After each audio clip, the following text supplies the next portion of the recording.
오늘 이 자리에 나오신 여러분을 주의 이름으로 다시 한번 환영하고 축복합니다.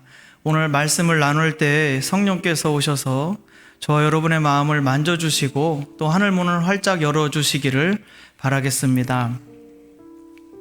지금 우리가 보내는 이 기간, 제가 지난주에 우리가 함께 나눴던 것처럼 6월절 지나고 오순절이 될 때까지 50일을 계수하며 날짜를 세워가는 시간입니다. 하루하루 손가락을 꼽으면서 우리가 꼭 확인해야 될 것이 있습니다. 내가 6월절을 지나고 이제 자유인이 되었다라는 것을 확신해야 합니다. 예수님께서 6월절에 죽으셨던 이유도 바로 그날 그 어린 양이 되어주셔서 그 피를 뿌려주심으로 내 가정, 내 마음, 내 영혼의 문틀에 그 피를 뿌려주심으로 10번째 재앙이 지나가게 하시고 그 죽음의 사자가 지나가게 하셨음을 우리는 믿습니다. 그래서 이것으로 인해서 우리가 죄와 사망의 권세에서 종노릇하며 살았던 시간들이 다 끝났구나. 나는 이제 자유와 해방되었구나. 나는 바로 자유를 누리는 사람이구나. 이것을 여러분 다시 확인하셔야 됩니다. 그리고 한 가지 더 확인하셔야 될 것이 무엇이냐면 예수님께서 십자가에 몸 찢고 피 흘리심으로써 그 피 값을 치르셨다는 것에서 우리는 한 가지 확실하게 알 수 있습니다. 하나님께서 우리를 속량하셨구나. 그래서 피값을 치르심으로 우리 몸값을 대신해 주셨고, 그래서 노예된 우리를 피로 값주고 사오셔서 이제는 우리가 하나님의 소유로 바뀌어버렸다는 것을 여러분 믿으시기 바랍니다. 그래서 하나님의 거룩한 신부가 된 거예요. 그 하나님의 의와 하나님의 거룩함을 따라서 살게 될 하나님과 파트너가 된 거룩한 사람이 되어버렸습니다. 그런데 우리가 그렇게 6월절을 지나면서 그것을 딱 6월절에 정리하고 확실하게 그 기반에 서서 우리 자신의 모습을 바라볼 때 아직도 누추한 모습이 남아있지 않겠느냐 이 말입니다. 여전히 예전에 노예 생활하던 때 그 모습들이 남아있지 않겠느냐. 그래서 그런 것들을 이 50일 동안을 세워가며 지나가면서 그 노예적인 생각, 노예적인 의지, 죄에 이끌려가는 이 모든 습관들을 하나하나 발견해내고 끊어내는 훈련을 지금 하고 있는 겁니다. 앞으로 이렇게 우리 교회 중점사항은 그래서 부활절 이후부터 5월 30일 오순절이 될 때까지 매일매일 이것을 여러분 훈련하셔야 됩니다. 이 훈련에 나가면서 오순절인 5월 31일 날 저는 기대하는 것이 있습니다. 우리가 완전한 자유인으로서 그리고 성령께서 그날 임하실 텐데 강력한 성령의 임재를 그날 경험하게 되기를 원합니다. 날마다 우리가 깨어있어서 그 역사를 저는 기대하고 싶습니다. 여러분, 교회 절기가 그냥 형식적으로 지나가면 얼마나 허무하겠습니까? 그냥 헌금만 준비해서 내고 지나간다면 얼마나 허무한 일이 되겠느냐 이 말입니다. 우리가 절기가 있다면 이것에 실제를 붙들어야 하지 않겠습니까? 그래서 부활절은 우리 기억하십시다. 이제 나를 묶고 있었던 사망의 권세는 완전히 끝났다. 무덤 문이 굴려 나갔다. 그리고 예수님의 영원한 생명의 빛이 나를 자유케 하셨다. 이것을 기뻐하는 날에 그날만 하는 것이 아니라 앞으로 계속 기뻐하는 날이 되는 것입니다. 그리고 이 누추한 옛날의 옷을 다 벗어버리고 그 다음에 50일 동안 이 훈련이 끝난 다음에는 하나님의 성령이 임하시는 것을 기대합니다. 하나님이 영생의 이 거대한 수확을 하시는 날인 거죠. 예수님이 첫 열매라고 하셨다면 우리가 그 오순절에 어마어마한 수확을 하게 되는, 대규모로 수확하게 되는 하나님의 알곡이 되지 않겠습니까? 그래서 이 오순절에 하나님의 성령이 오셔서 영원한 생명을 약속받고 이 땅에서 우리가 자유케 되는 것을 훈련한 우리에게 성령께서 임재하셔서 내려오시는 것입니다. 우리가 하나님께로 가는 것이 아니라 준비된 우리에게 이 깨끗해진 그릇 위에 하나님의 성령이 막 부어주셔서 하나님과 우리가 영원토록 함께 살아가게 되는 겁니다. 성령님이 오셔서 우리를 탁 지키시고 보호하시면 마지막 끝날까지 우리를 안전하게 끌고 가실 것이고요, 그 마지막 심판을 지나고 난 다음에 악인들을 전부 멸하는 그 제 마지막 심판까지도 우리를 안전하게 넘겨주셔서 온 땅을 지배하고 다스리는 영광스러운 주권자로서 살아가게 하실 것입니다. 그 영광스러운 날이 우리 앞에 있는 거고 보장되어 있는 것입니다. 그러므로 성령께서 우리에게 오셔서 그 일을 하시기 위한 것입니다. 그래서 오늘은 우리가 막연한 신앙생활, 막연한 성령의 역사, 막연한 기도생활 이런 것들을 청산하고, 그리고 정말로 새로운 하나님의 나라 안에서 새로운 삶을 시작하는데 가장 중요한 것을 좀 나누기를 원합니다. 우리가 그 예전에 노예 굴레를 벗어내고 하나님이 주시는 완전한 자유함 안으로 들어가기 위해서는 기도하는 것에 가장 초점이 맞춰져야 될 것입니다. 우리 안에 묶여있는 것을 발견하고 그것을 하나님 안에서 끊어내는 그 과정은 오직 기도에 의해서만 가능한 것이죠. 근데 이 기도에 대해서 여러분에게 중요한 4가지 사이클이라고 하면 사이클일 수도 있고요, 4가지 단계라고 하면 단계로 볼 수 있겠습니다. 이것을 4가지로 요약할 수 있겠는데, 첫 번째는 예배고요, 그 다음에 간구하는 것이고, 그 다음에 대적하는 것이고, 선포하는 겁니다. 이것이 한 번의 기도 자리에서 이 4가지가 다 이루어지면 가장 좋습니다. 첫 번째로는 하나님을 예배하는 것이고 찬송하는 것이고요, 두 번째로는 나의 필요를 간구하는 것이고, 세 번째는 원수를, 가로막고 있는 원수를 대적하는 것이고, 네 번째로는 하나님이 하실 일을 앞당겨서 선포하는 것. 이것이 한 사이클로 기도를 쭉 이렇게 돌게 되면 우리 기도가 굉장히 달라지고 능력 있게 될 겁니다. 그런데 여기서 오늘 제가 한 번에 다 하려고 했었는데요, 첫 번째 거를 정리하다 보니까 너무 많아져서 한 번에 다 하기는 어려울 것 같고, 첫 번째 예배 하나만 정리하고 다음 주, 그 다음 주, 그 다음 주에서 4주 연속으로 이 4가지 사이클에 대해서, 기도의 단계에 대해서 나누도록 하겠습니다. 여기 에베소서, 아까 우리가 읽어봤던 이 에베소서는요, 기도, 영적 무장에 대해서 많은 교훈을 담고 있고요, 그래서 이 에베소서를 가지고 기도는 어떻게 하는 것인가에 대해서 참고를 많이 할 수 있습니다. 그래서 이 에베소서를 통해서 여러분과 나누고자 합니다. 오늘 방금 읽었던 이 본문에 사도 바울은 그 권면하면서 성령 안에서 기도하라라고 권면하고 있습니다. 여러분, 성령 안에서 드리는 기도는 무엇일까? 우리가 기도한다고 할 때 4가지 과정을 겪으면서 할 때 그 기도의 과정을 무엇 안에서 해야 되냐면 성령 안에서 하라, 이렇게 말씀하고 있습니다. 성령님 안에서 기도한다는 건 무엇일까? 아마 처음 신앙생활을 하시고 이것이 잘 익숙하지 않은 분에게 있어서는 조금은 추상적인 것 같고 조금은 신비스러운 것처럼 이렇게 느껴질 수도 있겠습니다만은, 그러나 성경에서 사도 바울이 이것을 어떻게 사용했는지 보면 알 수 있습니다. 성령님이라는 단어를 예수님의 영으로 이렇게 바꾸어서 종종 씁니다. 그래서 예수님의 영으로 얼마든지 바꾸어서 사용할 수 있는 것이죠. 그래서 여러분, 우리가 이제 기도할 때 이렇게 바꾸어서 생각한다면 조금 더 편안하게 기도할 수 있을 겁니다. 우리가 딱 기도하러 앉았을 때 여러분 앞에 무엇을 가장 먼저 생각하십니까? 기도하기 딱 앉으셨을 때 성령님 안에서 기도한다는 뜻은 내 앞에 지금 부활하신 예수님께서 앞에 계시다는 것을 믿음의 눈을 떠서, 이 육신의 눈으로는 볼 수 없지만 마음의 눈을 떠서 내 앞에 부활하셔서 영원한 영광 가운데 계신 예수님을 마음의 눈으로 바라보면서 기도하는 것입니다. 지금 온 땅의 주인이 되셔서 하나님의 모든 권능의 팔로 그리고 온 땅의 주인 되셔서 다스리고 계시는 그 예수님을 우리 마음의 눈으로 바라보는 거예요. 그분은 2000년 전에 십자가에 못 박혀 죽으셨지만 지금 2020년도엔 지금도 살아계십니다. 그분은 살아계셔서 우리 삶을 다스리고 통치하고 계십니다. 그래서 그분을 이렇게 마음의 눈으로 바라본다면 성령님이라는 약간 추상적이고 신비한 느낌보다는 내 주님이시지, 이 느낌이 딱 오실 겁니다. 내 주인 되시는 예수님, 내 주님이 내 앞에 계시다라는 거, 그분 앞에 탁 서게 될 때 가장 먼저 터져나오는 것이 무엇이겠습니까? 그분을 눈앞에 우리 마음의 눈을 떠서 바라보게 된다면 예배하는 거, 찬양하는 것일 겁니다. 제가 예배와 찬양을 거의 같은 말로 사용하겠습니다. 예배하는 것일 겁니다.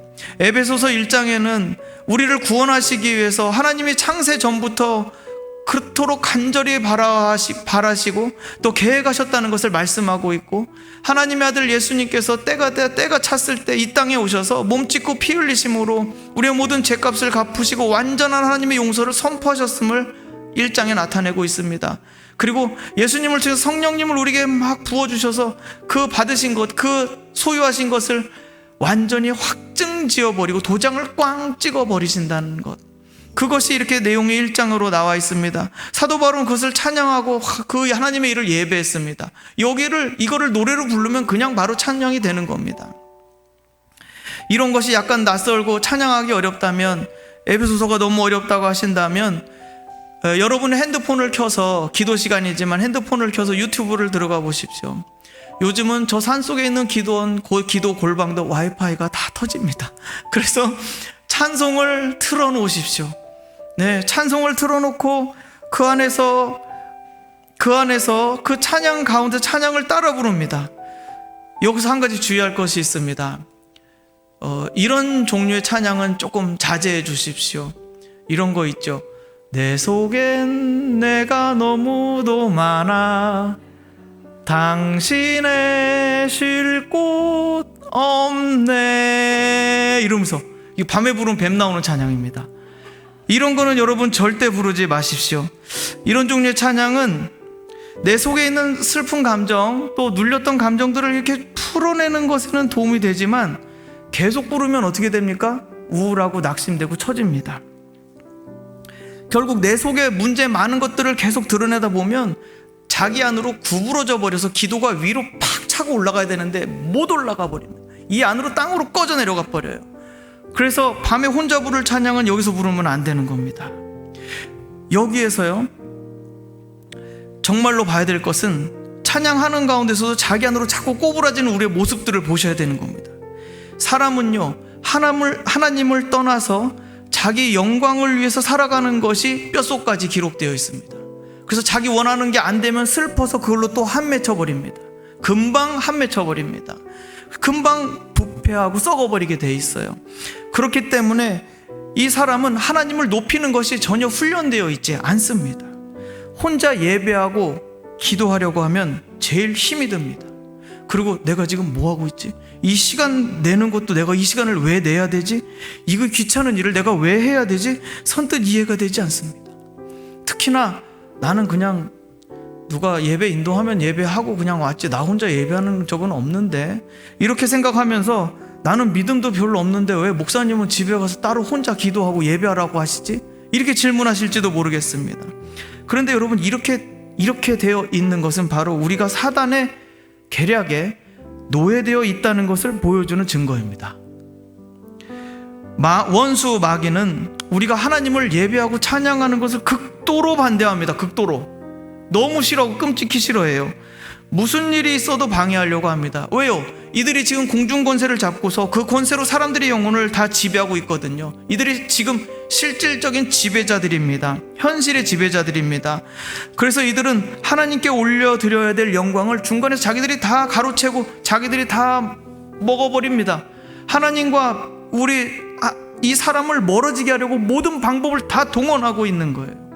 마귀는 여러분이 하나님과 원수가 되기를 기획하고 움직입니다. 적어도 마음이 냉랭해지고 하나님하고 이제 더 이상 볼 일 없네, 이렇게 끊어버리기를 원하고 달려들어요. 그래서 그놈들은 우리의 영혼을 자기 손 안에 쥐고 자기 손 안에 꽉 묶어둬서 지배하려고 합니다. 그래서 예배하지 못하게 해요. 여러분, 출애굽기에서 보시면 이집트의 파라오가 꼭 그 모양입니다. 절대 내 백성을 예배할 수 있게 내어놓으시오. 절대 못 나간다. 이 나라에서, 내 나라에서 절대 못 나간다. 그렇게 하는 겁니다. 그런데 우리가 이 원수의 계획과 공격을 알아차리고 우리 마음을 바꾸어서 하나님을 예배하기 시작한다면, 하나님을 찬양하기 시작한다면 놀라운 일이 벌어집니다. 사도행전 16장에 보시게 되면 바울과 실라가 빌립보 지역에서 처음 유럽으로 갔었죠. 그 빌립보 감옥에 갇혔을 때 한 것을 여러분 기억하실 겁니다. 그 컴컴하고 좁고 그 암담한 그 감옥에서 다른 죄수들과는 다르게 하나님을 찬양하고 예배했습니다. 이들은 이때 무슨 종이를 들고 갔겠습니까? 아니죠. 머릿속에, 마음속에, 입술에 남아있는 찬양, 그 시편 찬양을 부르면서 하나님을 예배하고 높였습니다. 그냥 계속. 그러자 모든 죄수들을 묶고 있던 그 쇠사슬들이 풀려졌고요, 땅이 흔들리고 감옥문이 열어졌어요. 그냥 바울과 실라만 열어진 게 아니에요. 거기 있던 모든 죄수들의 착고가 전부 다 풀어졌으며 감옥문이 쫙 다 열려버린 겁니다. 하나님을 찬양할 때요, 우리의 노예된 것들을 풀어주십니다. 그리고 자유케 하시는 성령, 곧 예수의 영이 임하시고 그분의 권능이 나타나요. 정말 놀라운 겁니다. 우리가 기억해야 될 게 있습니다. 사도 바울과 실라는 이 감옥에 갇혔을 때 인간적으로 계산하고 생각한다면 저 같아도 그럴 거예요. 하나님, 저 여기서 빨리 구출해 주십시오. 저 여기서 빨리 꺼내 주십시오. 여기 있으면 큰일 납니다. 인간적으로 생각해보면 지금 이 감옥에서 빨리 나가는 것이 제일 먼저예요. 또 한 가지 생각해 보십시다. 만약에 바울과 실라가 잔머리를 굴려서 내가 하나님을 예배하면, 여기서 예배하면 이 감옥에서 풀어주시겠지? 이렇게 계산하면서 여러분 찬양했겠습니까? 전혀 그렇지 않았던 거예요. 이들은 평소에 훈련이 잘 되어 있어요. 무슨 훈련이요? 그 모든 상황 가운데서도 하나님께 집중할 수 있는 훈련이 되어 있었던 겁니다. 그래서 하나님의 위대하심을 소리 높여 찬양했습니다. 예배했습니다. 그리고 그 결과로 이런 기적들이 나타난 것입니다. 저는 간증을 어떤 한 성도님으로, 남자 성도님으로부터 들은 적이 있습니다. 한평생 함께했던 아내를 암으로 떠나보내고 자녀들은 모두 다 결혼해서 밖으로 나가서 홀로 되신 분이십니다. 그리스도께로 돌아와서 남은 삶을 하나님께로 드리기로 작정하고 성전에서 날마다 기도하시던 분이셨습니다. 어느 날 밤 이 사도행전 16장을 읽으시다가 바울과 실라의 이야기를 만났습니다. 터가 진동하고 그 죄수들 묶고 있던 착고가 벗어지는 사건을 읽으면서 갑자기 하나님을 갑자기 느껴지게 된 거예요. 그래서 우리 하나님 정말 멋지십니다. 이 감탄사를 막 연발하면서 꼭 본인이 이 착고가 풀어진 것처럼 그렇게 기뻐했답니다. 그래서 내 발에 착고가 벗겨진 것처럼, 야, 진짜 하나님 끝내주십니다. 그래서 막 이렇게 하고 났는데요, 감탄하다가 이제 속이 다 시원해지더래요. 그래서 다음날 이제 늘 가던 것처럼 병원에 갔답니다. 늘 평생 이제 위장병을 알아오셨는데요, 이분은 그 공사장에서 미장 일을 하셨습니다. 그러니까 공사장에서는 왜 점심 먹고 나면 글라스로 한 잔씩 마시잖아요. 예. 그래서 하루에 두세 병, 소주 두세 병은 뭐 그냥 입가심으로 드시는, 그래서 항상 루돌프 사슴코이셨어요. 그거 빨개졌. 그런데 그것 이제 그리스도께로 돌이킨 이후로 하나님 은혜 주셔서 술을 끊게 하셨지만 위장병은 남아 있었습니다. 여전히 묶여 있는 부분이 있었던 거죠. 그런데 하나님의 그 밤에 말씀을 읽고 찬양하는 가운데 그 위장병이 사라져 버렸어요. 그래서 그냥 깨끗이 사라져 버렸습니다. 찬양하는 것 탓이에요. 여러분, 이래서 원수들이요, 우리로 하여금 찬양하지 못하고 하나님 예배하지 못하게 합니다.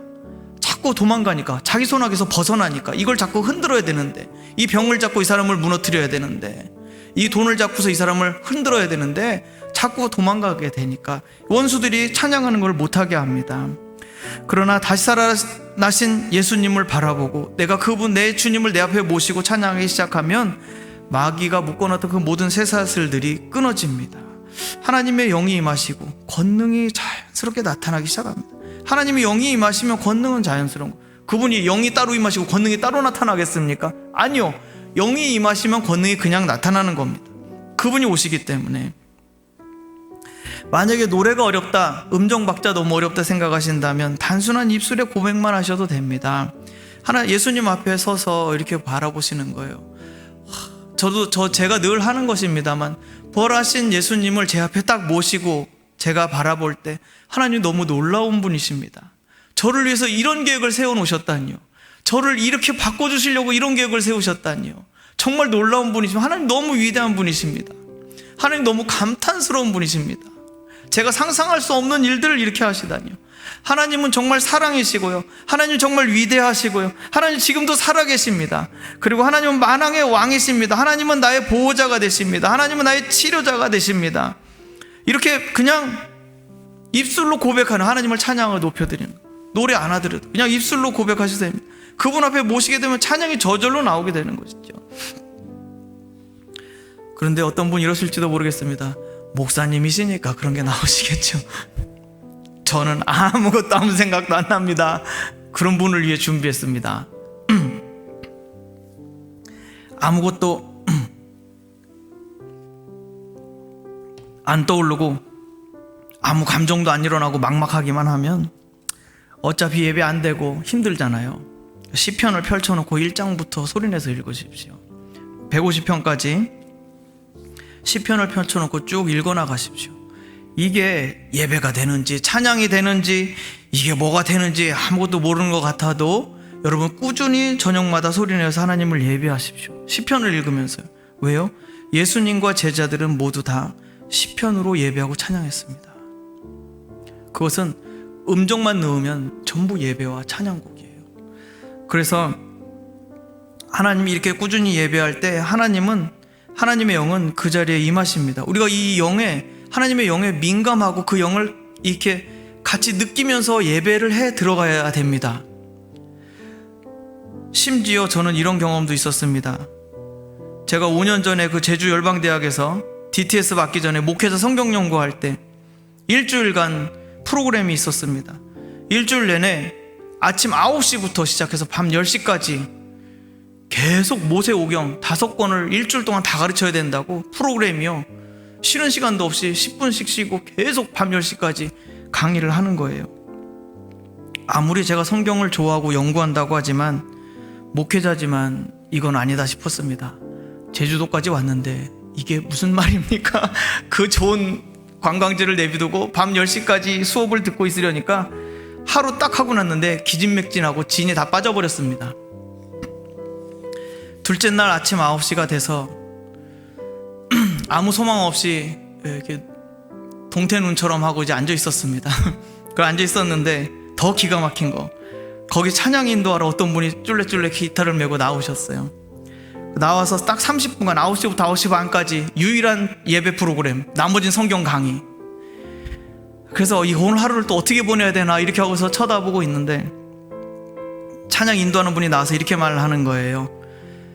그 간사님 중에 한 분이셨는데, 저는 제주에서 성경을 연구하라는 하나님의 부르심을 받고 이곳에서 공부하고 있습니다.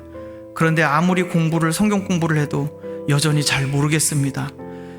그리고 오늘 아침에 찬양 인도하라고 해서 순종하는 마음으로 섰습니다. 그러나 언제까지 성경 공부를 해야 되는지 저도 잘 모르겠고, 고향에선 자꾸 부모님이 서울로 올라오라고 하시고 앞으로 어떻게 해야 될지도 모르겠습니다. 답답한 심정으로 나왔으니 양해해 주시기 바랍니다. 이게 무슨 찬양 인도자 멘트가 무슨 이런 멘트를. 그래서 저는 막 충격을 이만저만 받은 게 아닙니다. 못하더라도 그냥 우리 예배합시다 한마디만 하고 될 것을 구구절절 억지로 하라고 해서 왔는데 그냥 찬양하시자고 이렇게 하고서 시작을 하는데, 예수전도단이 위기라고 하더니 정말 그렇구나 그러면서 저도 속으로 오늘 하루를 어떻게 보내나 이렇게 하고서 찬양을 부르기 시작했는데요, 이 앞에 나온 분이 진짜 성의 없이 불렀습니다. 그냥 성의 없이가 아무 멘트가 없는 거예요. 찬송만 쭉 그냥 연이어 불렀습니다. 근데 여러분 제가 그때 어땠는지 아세요? 땅바닥에 엎드렸습니다. 이 찬송과 이 찬양만으로 은혜가 얼마나 쏟아지는지 이 앞에 리더자의 무성의한 태도와 전혀 상관이 없더라고요. 너무 놀라운 일이었었습니다. 저는 그런 거 처음 봤거든요. 저는 이렇게 믿고 있었습니다. 앞에서 100을 외치면 성도들은, 앉아있는 사람들은 30을 따라온다라고 생각을 하고 있었습니다. 그런데요, 하나님의 임재는 전혀 우리의 생각과 이런 고정관념들을 여지없이 무너뜨려 버렸다 이겁니다. 앞에서 누가 어떻게 앞에서 정말 찬물을 끼얹고 시작을 했는데 그 30분을 하나님만 계속 높여드리는데요, 콧물 쏟아지면서 얼마나 창피했던지 그냥 아주 거기서 눈물 콧물 다 쏟고요. 그동안 사역하면서 누구한테 말도 못했던 거 있잖아요. 억울하게 다 눌러 지치고 힘들었던 거, 그게 막 다 주님이 만져주시는 거예요. 그냥 뭐 기도합시다도 없고 아무 얘기도 없이 30분간 하나님만 계속 높여드리는데, 그래서 저는 심지어 인도자의 재능이나 기술 전혀 없어도 하나님을 높여드린다면 주님은 임하십니다. 이건 정말 너무 놀라운 일이에요. 우리가 하나님을 이렇게 아버지를 높여드릴 때요, 높여드릴 때 우리가 원래 있어야 될 자리에 이제 있게 되는 겁니다. 하나님과 올바른 관계로 회복되는, 이게 뭔가 정렬이 되는 거예요. 하나님을 높여드리잖아요. 우리는 자연스럽게 낮아집니다. 여러분이 만약에 내가 낮아져야 그러면서 내가 나를 낮추려고 막 노력하잖아요. 그럼 그거 안 됩니다. 왜 그런지 아십니까? 내가 나를 낮추려는 노력 자체가 이미 나는 높아진 상태이기 때문에 그렇습니다. 내가 나를 낮추려고 노력한다, 그건 이미 나는 높은 상태에 있다는 거예요. 그렇기 때문에 자기를 아무리 낮추려고 벽을 바라고 30년을 바라보면서 아무리 명상수련을 해도 자기를 낮출 수 있는 방법은 없습니다. 내가 이미 높아져 있는 자리에서 바라보고 있기 때문에. 그런데요, 참 놀랍게도요, 지금 어떤 상태든지 간에, 지금 교만을 하든 졸리기를 하든 지금 뭐 아무 관심 없든지 간에 일단은 딱 잡고서 하나님을 높여드리기 시작하면 점점 하나님이 우리가 높아지시잖아요. 하나님이 높아지시면 우리는 자연스럽게 낮아지게 돼요. 그래서 예비로 깊이 들어가면 엎드러지게 됩니다. 땅으로 내려가서 엎드러지게 되고 하나님이 계속 높아지는 거예요. 그래서 예전에 사막 교부들이 하나님 앞에 엎드려 경배하고 예배했다는 걸 저는 이해를 못했었는데, 하나님을 계속 높이다 보면 이분이 너무 높아지시니까 나는 엎드려지게 되는 겁니다. 이렇게 가만히 아무것도 아닌 자입니다. 그때 오는 평강은 이루 말할 수 없는 평강과 기쁨이 옵니다. 그때 하나님 앞에 엎드려질 때요, 저는 그래서 알게 됐습니다. 하나님 우리를 그렇게 만드셨구나, 그냥 그렇게 지으셨구나 우리를. 그래서 이게 어떻게 내가 마음대로 바꿀 수 있고 조정할 수 있는 게 아니더라 이거예요. 하나님 우리를 그렇게 창조하셨기 때문에 우리가 하나님을 예배하게 되면 하나님 앞에 엎드려지게 되면 우리는 하나님 안으로 들어가게 되는 겁니다. 그 권능 안에 들어가게 되는, 그의 보호하심 안에 들어가게 되는 거예요. 우리의 보호자 되신 하나님, 그래서 성령 안에서 기도하라, 항상 모든 간구와 기도를 성령 안에서 하라고 말씀하고 있는 것입니다. 이렇게 되면요, 한 가지 재밌는 사실이 발견됩니다. 원수가 우리를 찾을 수 없어요. 왔다가 우리를 해치려고 왔다가 뭐만 먹고 가겠습니까? 물만 먹고 가지요. 물만 먹고 가버립니다. 물만 실컷 먹고 갑니다. 왜요? 우리가 하나님 안에 숨었기 때문에, 하나님 우리의 보호자 되시기 때문에 원수가 다가올 수 없습니다. 그래서 더불어서 우리를 묶고 넘어뜨리고 어떻게든 잡아뜨려서 이것을 꺾으려고 했던 모든 원수의 계획이 한순간에 무의로 돌아가 버리게 되는 겁니다. 이게 예배, 경배, 찬양입니다. 하나님을 계속해서 높이고 찬양하고 예배할 때 우리는 하나님 안에 들어가게 되고, 그 안에 들어가게 되면 이제 원수의 추격에서 완전히 벗어나게 되고, 하나님 안에 들어가게 되니까 그의 권능이 임하시고, 권능이 우리를 둘러싸서 결박이 풀어지고 원수가 쫓겨나가고 자유와 기쁨을 누리게 되어 있습니다. 찬양할 때 하나님의 권능이 임하십니다. 찬양할 때 우리 마음의 치유, 감정의 치유가 일어나고요, 찬양할 때 더러운 귀신이 소리치며 떠나가고요, 찬양할 때 조상 대대로 내려왔던 이 가문에 내려왔던 이 저주들이 모두 다 끊어집니다. 이 찬양의 유익은 아무리 말씀드려도 부족할 겁니다. 우리는 지금 이제 마무리하려고 합니다. 하나님 앞에 나와서 과거의 노예됨을 완전히 벗어내고 우리를 묶고 있던 그 묶임과 저주를 끊어내는 과정을 나누고 있습니다. 그것은 기도로 이루어지는 과정인데, 이 기도는 예배, 간구, 대적, 선포, 이 네 가지 과정으로 이루어져 있고, 우리는 이것을 지속적으로 앞으로 훈련해 나갈 것입니다. 가장 중요한 것은 예배입니다. 경배하는 거. 여기서 모든 승패가 다 갈라집니다. 첫 입문 단계, 이 첫 입구에서 예배에서 패배하게 되면 그 다음으로 나아갈 수가 없는 겁니다. 나아가기 너무 어렵습니다. 그래서 교회에서 늘 예배를 훈련하고 매일 나와서 이렇게 교회에서 예배를 강조하는 것은, 여러분, 예배를 통해서 하나님 안으로 들어가기 위한 겁니다. 그 유익을 여러분 이 자리에서 누리시기를 바랍니다. 그 유익을 여러분이 혼자 기도하는 그 골방의 자리에서 누리시기를 바랍니다. 여러분, 설교와 혼동하지 마십시오. 설교는요, 이 설교를 통해서 여러분이 그 자리로 나아가도록 뒤에서 밀어드릴 수 있는 것, 안내해드리는 것이지 실제가 아닙니다. 그러므로 여러분, 나 설교 없으니까 나 혼자 예배하는 건 예배가 아니라고 생각하신다면 그건 큰 오류에 들어가는 겁니다. 여러분이 하나님을 바라보고 그 하나님 앞에서 하나님을 예배하신다면 그건 언제 어디에서 드리든지 그것은 상관이 없는 겁니다. 그것이 예배가 그래서 처음이자 우리 생활의 모든 것의 마지막이 됩니다. 그러므로 여러분, 제가 정말 한 가지 주의할 점 여러분에게 말씀드리면서 마무리하려고 합니다. 예배 드릴 때, 하나님을 찬양할 때 가장 주의할 점, 그 다음 단계에서 드릴 간구의 내용을 여기 예배에 뒤섞지 마십시오. 절대 앞으로 간구해야 될 내용을 예배 자리로 가지고 나오지 마세요. 이런 겁니다. 하나님을 대면하고 예배하는데 하나님이 나를 향한 계획과 하나님의 일하심을 바라보고 인정하고 찬양하고 높여드리고 막 그 기쁨으로 이게 상승돼야 되는데 거기에 걱정이 껴들어가. 이렇게 한국에 있어요.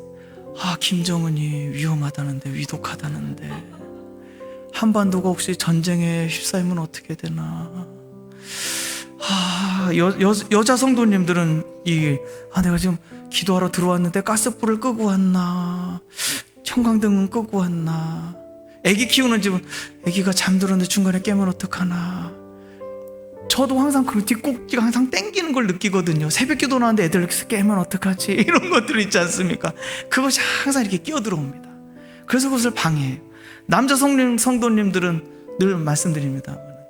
늘 일이 먼저죠.